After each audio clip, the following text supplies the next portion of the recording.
My sister, whom I was once very close to, completely transformed into a bridezilla and decided not to invite me or my children to her wedding. Her reason? She believed my son's wheelchair would ruin the aesthetics of her wedding photos. Months later, during a family gathering, her husband kept pressing me for the real reason behind my absence, so I told him the truth. Now, my sister accuses me of sabotaging her marriage because her husband sees her as heartless and insists she needs therapy. Hey, everyone. I'm a 35-year-old woman, and my sister, Carol, name changed, is 29. She got married about 4 months ago, but unfortunately, I wasn't invited to the wedding, nor was the rest of our family. It was devastating because Carol and I had always been incredibly close. However, everything changed when she got engaged. Almost overnight, she started acting differently, and by the time wedding planning was in full swing, she had become completely unrecognizable to me. When it was time to send out invitations, she called me with unexpected news. I wouldn't be receiving one. Her reasoning? My son, who uses a wheelchair due to an accident 2 years ago, would ruin the wedding photos. The sheer insensitivity of her words stunned me. It was hurtful and disrespectful, but instead of making a scene, I simply decided to cut ties with her. I have 2 children, my 12-year-old son and my 8-year-old daughter, both of whom were once very close to their aunt. So, when Carol made that cruel decision, it was a shock not just to me, but to them as well. My son has been undergoing physical therapy, and we remain hopeful that he'll regain mobility one day. Until then, he relies on his wheelchair, and I expect people to treat him with the dignity he deserves. When Carol made that phone call, I realized we had grown into completely different people, and there was no coming back from this. What made it even more absurd was her justification. She was worried that my son's wheelchair would make her wedding pictures look less perfect. The most frustrating part?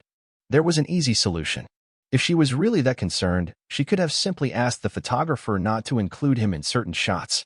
But I refused to suggest that because, at its core, the entire thought process behind her decision was offensive and inexcusable. During our conversation, I told her I was perfectly fine with not attending, and after that, I never brought it up again. I didn't even tell anyone except my husband because I wanted to avoid unnecessary drama, especially since my son was at the center of it. As hurtful as the situation was, I chose to let it go for his sake. In the months leading up to the wedding, I maintained a happy demeanor around our parents and Carol, and she did the same. Because of this, no one suspected anything was wrong, which made my absence at her wedding all the more shocking. Many people reached out to ask why I hadn't attended, but I didn't want to expose the truth. Instead, I told everyone, including my parents and my brother-in-law, Kevin, that my father-in-law had fallen seriously ill, and we needed to be with him. That explanation was enough, and no one questioned me further. Everything finally came to light recently when our entire family gathered for my cousin's engagement party. With everyone in one place, Kevin eventually cornered my husband and me, expressing his disappointment. He told us how upset he was that we hadn't attended the wedding, but more than that, he couldn't understand why we had completely distanced ourselves afterward. While he acknowledged that my father-in-law's illness was a valid reason for missing the wedding, he couldn't wrap his head around why we had made no effort to reconnect since then. I understood his frustration. Kevin and I had always shared a good relationship. After all, he had been with Carol for nearly 4 years before they tied the knot, and over time, he had become part of the family. We had always gotten along well, so from his perspective, our sudden coldness must have seemed completely uncharacteristic. Trying to avoid the real conversation, I apologized and assured him that we'd make it up to him. I hoped to brush it off, but he wasn't having it. He was convinced that something deeper was going on, and he pressed us for answers, even wondering if he had done something to offend us. Kevin is a genuinely kind-hearted person, and seeing him blame himself made my husband and me realize that he deserved to know the truth. We hadn't spoken about it before to avoid unnecessary drama, but it felt unfair to let him believe he was somehow at fault. So, I told him everything. I recounted the phone call I had received from Carol just a few months before their wedding, the moment she bluntly informed me that I wouldn't be invited because of my son. I explained how I had kept quiet to prevent any pre-wedding chaos, and how deeply hurt I had been by her reasoning. Talking about it wasn't easy. My son's situation is a sensitive topic for me, and revisiting that conversation brought back all the pain. Kevin was stunned. He immediately reassured me that he understood why I had kept my distance and why I hadn't shared this with anyone sooner. To my surprise, he even apologized on Carol's behalf, insisting that had he known she was capable of saying something so heartless, he would have intervened before she even picked up the phone to call me. For the rest of the evening, I could tell that Kevin was deeply disturbed by what he had learned. Instead of staying by Carol's side, he stuck with my husband and me, clearly shaken by the revelation. Carol, on the other hand, was not pleased. I caught her throwing me dirty looks throughout the party, likely because Kevin had been ignoring her the entire time. I didn't blame him. If I discovered that my spouse had treated their own sibling so cruelly, I'd be horrified too. After the party, we all went our separate ways, and I honestly thought that would be the end of it, at least for the time being. But here we are. Yesterday, nearly 3 days after the engagement party, my parents called me. They told me they had just found out the real reason why I hadn't attended Carol's wedding. While they insisted they didn't want to get involved, they felt the need to warn me that Carol was extremely upset. Ever since I told Kevin the truth, he had been insisting that she go to therapy, convinced that her actions were both cruel and heartless. Their marriage had been in constant turmoil, with arguments escalating because Carol still believed she had done nothing wrong. In her mind, excluding me and my kids was justified. She truly thought her wedding would have been ruined otherwise, which is a ridiculous and selfish perspective. I completely side with Kevin on this. There's no denying that Carol's actions were cruel. Despite claiming neutrality, my parents felt the need to inform me that Carol was blaming me for sabotaging her wedding and marriage. According to her, I had deliberately turned Kevin against her as some form of revenge. To me, that accusation is absurd. During the conversation, my parents repeated at least 4 or 5 times that they weren't taking sides. Yet, something about their tone made it seem like they agreed with Carol, or at the very least, wanted me to feel guilty. Otherwise, why call me at all? After discussing it with my husband, he reassured me that I had nothing to feel guilty about. But still, I wanted an outside perspective. Was I wrong for telling Kevin the truth and exposing what Carol had done? Update 1. After dwelling on my parents' reaction, I decided to confront them. Their behavior had been bothering me, and I couldn't shake the feeling that they were subtly trying to guilt-trip me. If they truly wanted to stay out of it, why reach out and relay Carol's frustrations? If she had something to say to me, she could have done it herself. Instead, it felt like they were trying to push me into taking responsibility for the fallout between Carol and Kevin. Earlier today, I went to visit them and laid everything out. I asked them point-blank about their intentions. Initially, they denied any hidden agenda, claiming they simply didn't want their daughters fighting. According to them, they had only told me about Carol's feelings in the hope that I would take the first step in making amends. That explanation didn't sit right with me.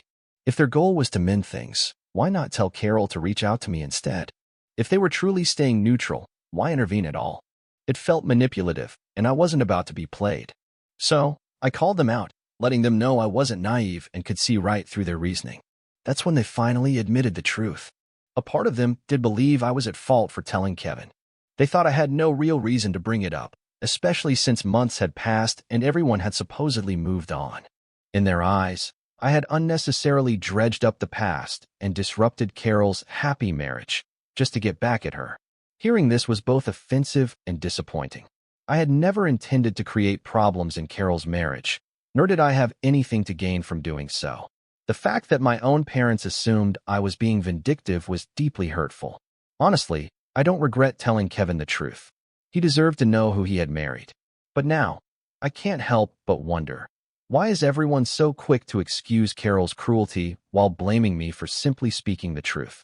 I wasn't particularly bothered that Carol was twisting the narrative to make herself look like the victim. After all, she was the one who had created this situation in the first place. It was only natural that she would do whatever she could to shift the blame. I had expected that from her. What I didn't expect was for my parents to follow suit, especially after they kept insisting that they didn't want to take sides. I was deeply upset and told them outright that if this was how they truly felt, then it was clear whose side they were on, and it wasn't mine. I also pointed out how insensitive it was for them to frame me as the villain for telling Kevin the truth while completely disregarding the actual issue at hand. Carol had deliberately excluded me and my children from her wedding because of my son's wheelchair, and somehow, they had no problem with that. The fact that they overlooked the cruelty in Carol's actions but found fault in mine for speaking the truth was incredibly hurtful. I reminded them that I hadn't even planned on telling Kevin what had happened. He had insisted on knowing the truth. But now that everything was out in the open, at least I had clarity on where my parents' priorities truly lay. What hurt the most was realizing that they didn't seem to care about the fact that their own daughter had refused to invite her nephew simply because of his disability, something entirely beyond his control. My parents were well aware of how deeply I felt about my son's condition, knowing that his accident had been a traumatic event for our entire family. For them to be so indifferent about it, to dismiss it as if it were nothing, was beyond belief. And yet, here they were, acting as though I was the one overreacting. They tried to argue, insisting that they did care about their grandson, but at the end of the day, it was Carol's wedding, and if she didn't want our family there because of the wheelchair situation, they believed she had every right to make that decision. And you know what? I agreed with them on that. She absolutely had the right to decide who attended her wedding. But at the same time, I had every right to be offended by that decision.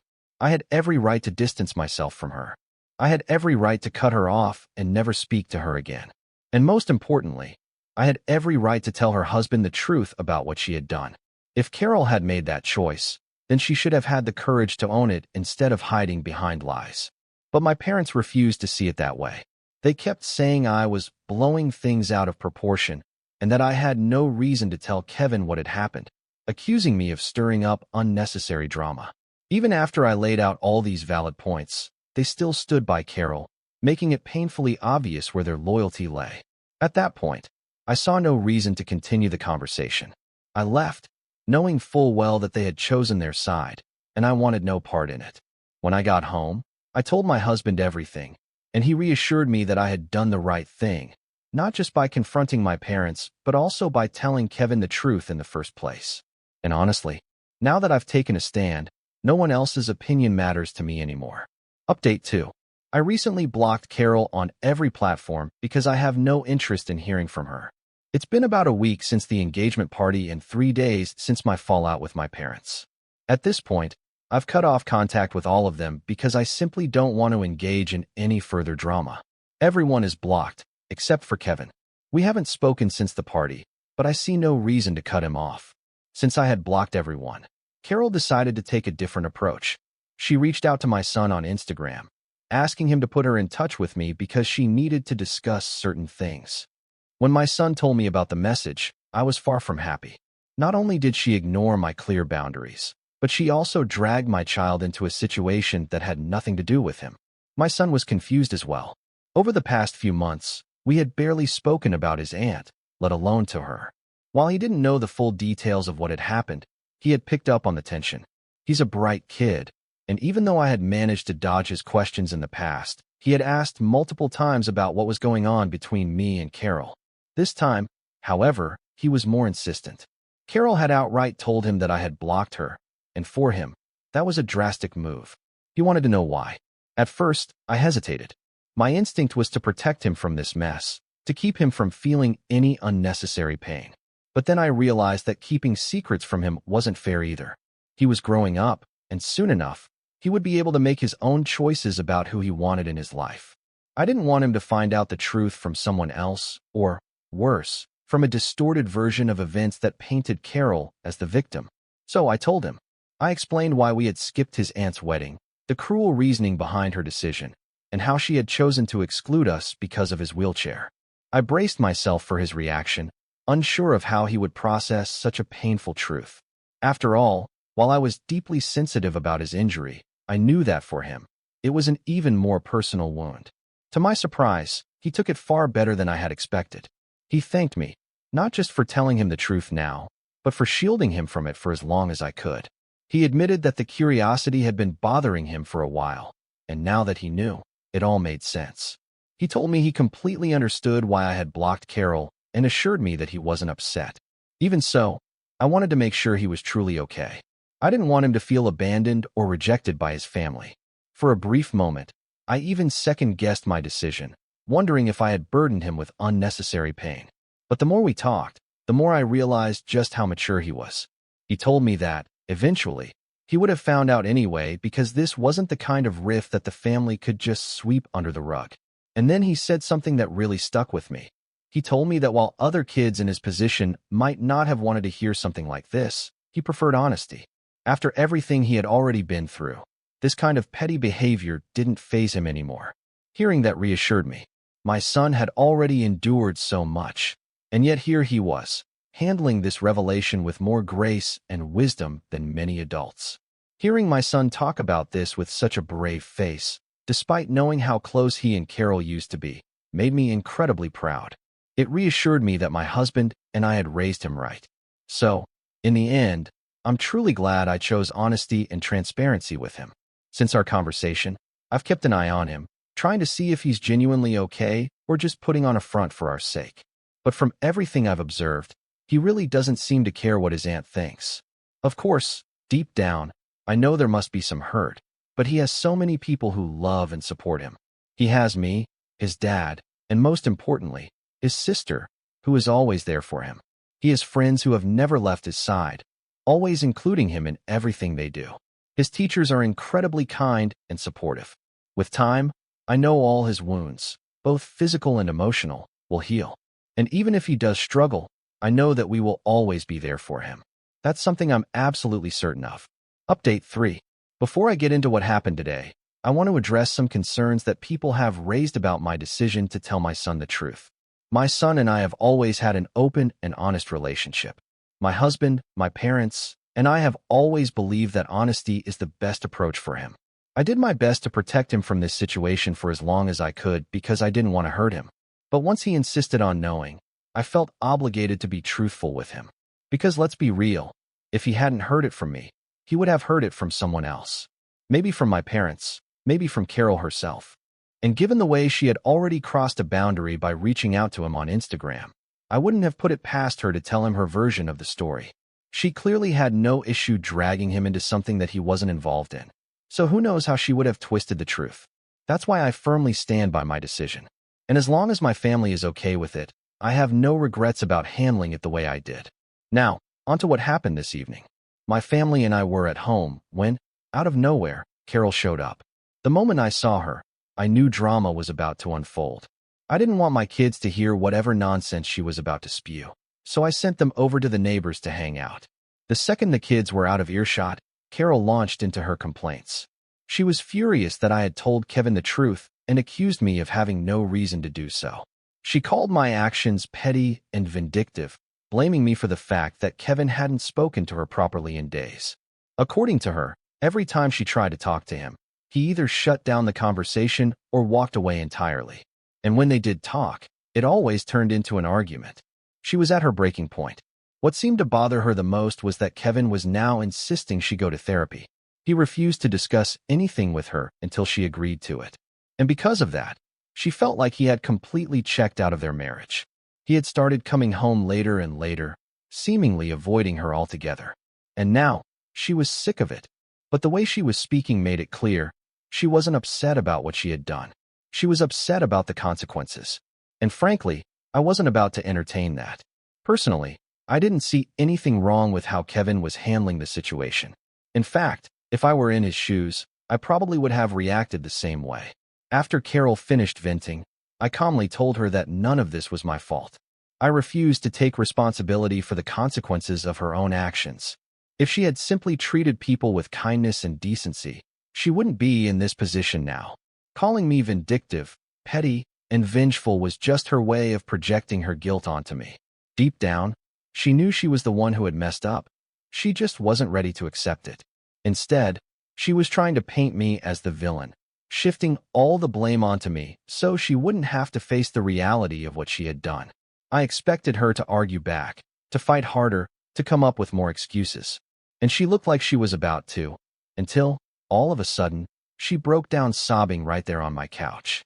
My husband and I were completely caught off guard. We just stood there, unsure of how to react because, honestly, we hadn't seen this coming. It was so unexpected that, for a moment, neither of us knew what to do. Eventually, I decided to sit beside her. I didn't comfort her or say anything. I just sat there and waited for her to calm down. After a while, she finally started speaking. Through her tears, she admitted that I was right. She had known for a while that what she did was cruel and disrespectful, but instead of owning up to it, she had been running from it. And now, everything was falling apart. Then she told me the real reason why she had been taking it so hard. Now that Kevin knew the truth, he had decided to put their plans for a baby on hold indefinitely.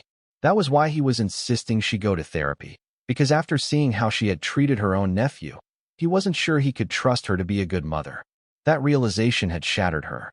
Becoming a mother was something she had been completely ready for, something she had been looking forward to ever since they got married. But now, it seemed like a distant, uncertain possibility, and that frustration had consumed her. Instead of confronting the issue, she had been trying to find someone else to blame. And for the past week, that scapegoat had been me. But the more she thought about it, the more she realized she had no one to blame but herself. She apologized, genuinely this time. She admitted that she had been wrong, and for the first time, it felt like she truly meant it. I didn't know how to respond at first. I had walked into this conversation expecting another heated argument, but instead, she was breaking down and asking for forgiveness. My husband and I exchanged a look, and finally, we told her that we did forgive her, but we still believed she should go to therapy.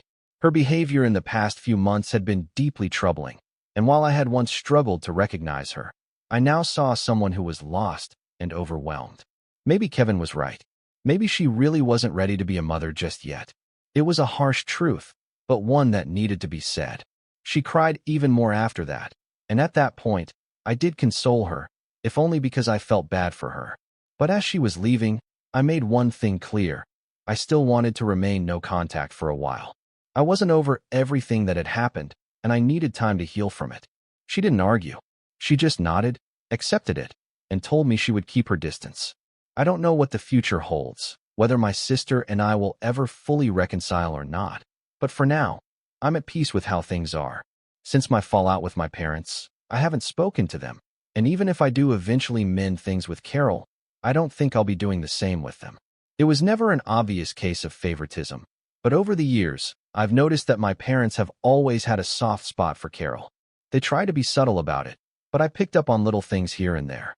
To them, I was the older one, the one who was always expected to make sacrifices, be the bigger person, do all the forgiving, and take the high road. But I'm done playing that role. For me, nothing is more important than my family, my husband, and my kids. We are one unit, and if someone doesn't value them, they don't value me. I'm not rushing to forgive anyone who has disrespected my son, and I won't be guilted into doing so anytime soon.